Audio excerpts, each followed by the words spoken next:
Hexagone, actualité. Voilà, passation de pouvoir entre Sébastien Lecornu et la nouvelle ministre des Outre-mer, Yaël Braun-Pivet. La ministre des Outre-mer qui vient tout juste d'arriver ici, rue Oudinot. Il y a évidemment, comme chaque fois, tout le personnel en extérieur. Et puis, il va y avoir un entretien d'une trentaine de minutes entre le ministre des Outre-mer, l'ancien Sébastien Lecornu, et la nouvelle ministre des Outre-mer, Yaël Braun-Pivet. Je rappelle que Yaël Braun-Pivet est née à Nancy, est une avocate, militante associative et femme politique française, était membre du Parti socialiste, puis d'En Marche. Elle a été élue députée de la 5e circonscription des Yvelines lors des élections de 2017. Donc voilà donc pour cette passation de pouvoir entre Sébastien Lecornu, qui a été nommé ministre des Armées au niveau du nouveau gouvernement, et donc c'est donc Yaël Braun-Pivet qui remplace Sébastien Lecornu. Nous allons donc attendre cet entretien d'une trentaine de minutes et reprendre l'antenne, puisque juste après cet entretien, comme chaque fois, comme à l'accoutumée, comme s'il est de tradition, eh bien l'ancien ministre prendra la parole et la nouvelle ministre, évidemment, prendra également la parole pour une courte allocution. La crise sociale des Gilets jaunes à La Réunion, la destruction en grande partie des îles de Saint-Martin et de Saint-Barthélemy avec les ouragans d'Irma et Maria, qui avaient d'ailleurs ponctué le début du précédent quinquennat du président de la République. Et au fond, 2 ans plus tard, à des crises, je dois bien avouer, Madame la Ministre, que d'autres crises se sont déroulées sous nos yeux. Évidemment des crises environnementales, pollution, crise climatique, dont nos Outre-mer sont les premières victimes. Et puis bien sûr une crise sanitaire qui laisse un bilan humain lourd et difficile dans les différents territoires d'outre-mer, avec sa part d'incompréhension, mais aussi l'élan de fraternité sans précédent que la nation a pu donner à ces territoires en faisant en sorte qu'ils tiennent et qu'ils tiennent bon, y compris aux confins du monde. Je pense naturellement à ce que nous avons fait en Polynésie française. Au fond, dans cette maison que je quitte avec beaucoup d'émotion, je pense qu'il faut 2 qualités essentielles. Et comme je vous connais bien, Madame la Ministre, je sais que vous les avez. La première qualité, c'est l'écoute. Ces différents océans, ces différentes cultures, cette histoire compliquée, et en même temps cette fierté d'être français et d'appartenir à l'ensemble national, rend le temps de l'écoute indispensable. Je dois bien vous avouer que j'ai beaucoup appris de ce point de vue, et j'ai appris à tempérer mon caractère.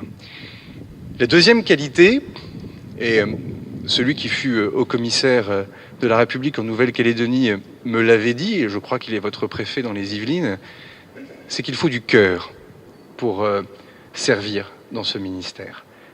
Et j'avais parlé de cœur lors de ma nomination il y a maintenant plus de 2 ans, et j'en enlève rien à ce que j'ai pu dire. Et au fond, d'ailleurs, ce mot de passation, pour moi, et comme on le dit en Nouvelle-Calédonie, le mot du cœur, parce que c'est avant tout le ministère de l'humain avec ses complexités. Je pars aussi avec beaucoup de reconnaissance. Déjà pour votre bienveillance, Madame la Ministre, comme présidente de la Commission des lois de l'Assemblée nationale, avec l'ensemble des parlementaires ici que je salue, parce que l'action que nous avons pu conduire, y compris des augmentations de crédits pour le régiment de service militaire adapté, je parle de cela à dessein dans mes nouvelles fonctions, nous l'avons pu le faire parce que le Parlement nous a accordé évidemment beaucoup de confiance. Non, le vrai message de gratitude profonde, c'est un message pour celles et ceux qui servent l'État et qui rendent le service public dans tous les territoires de la République. Dans les préfectures, les sous-préfectures, les forces de sécurité intérieure, les forces armées, et je le redis, les soignantes et les soignants qui ont tenu, sans oublier évidemment tous les autres. Il y a les méconnus de celles et ceux qui rendent le service public en Outre-mer. Précisément, ce sont celles et ceux qui travaillent ici, dans cette vieille maison. La maison du ministre, le bureau du cabinet, celles et ceux qui assistent le cabinet, la direction générale des Outre-mer. On n'est jamais fonctionnaire à la direction générale des Outre-mer par hasard. On est jamais muté à la Direction générale des Outre-mer par hasard. On ne choisit jamais les Outre-mer par hasard. On n'est jamais préfet en Outre-mer par hasard. On n'est jamais officier général ou officier supérieur commandant une unité en Outre-mer par hasard. Et cela, je veux le dire parce que si l'État tient, c'est parce qu'il y a des personnalités, il y a des visages qui font preuve de courage et qui décident de prendre des risques. Parce que incarner l'État dans ces territoires est incontestablement à des milliers de kilomètres de Paris un risque qu'il faut savoir prendre. Je pars avec des vœux, Madame la Ministre. D'abord pour vous, pour que vous réussissiez. Je sais que vous allez le faire. Le Président de la République et Madame la Première Ministre, je crois pouvoir le dire, ne s'y sont pas trompés. Femme d'écoute, femme de cœur, je le disais, mais aussi une femme sérieuse. Et je crois que l'exigence de ce ministère commande une rigueur technique, une rigueur dans l'approche des dossiers. Votre sérieux, connu et reconnu au Parlement, est évidemment à saluer ici parce que vous connaissez déjà les Outre-mer. On vous fera sans doute cette remarque que l'on m'a faite, vous n'êtes pas ultramarine.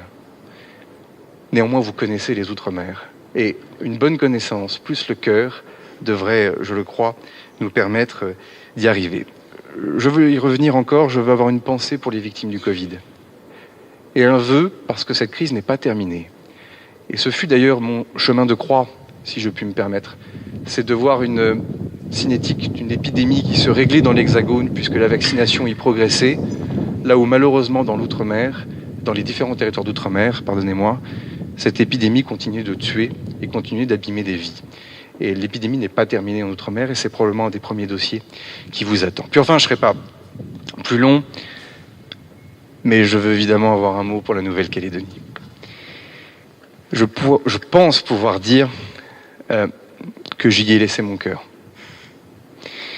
C'est un dossier qui jadis a toujours été traité, documenté, instruit, piloté politiquement par Matignon, et il m'est revenu cette tâche avec la bienveillance de Jean Castex et sous l'autorité du président de la République de conduire l'atterrissage de ces accords de Nouméa.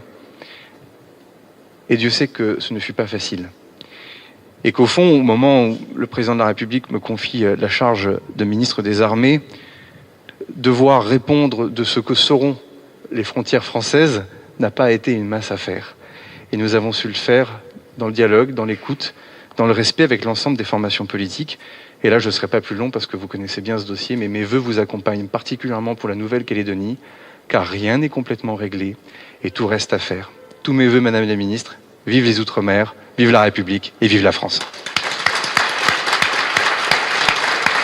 Outremernews.fr, le site de l'actualité Outre-mer, 24 heures sur 24 et 7 jours sur 7. Retrouvez la chaîne Outremer News sur YouTube.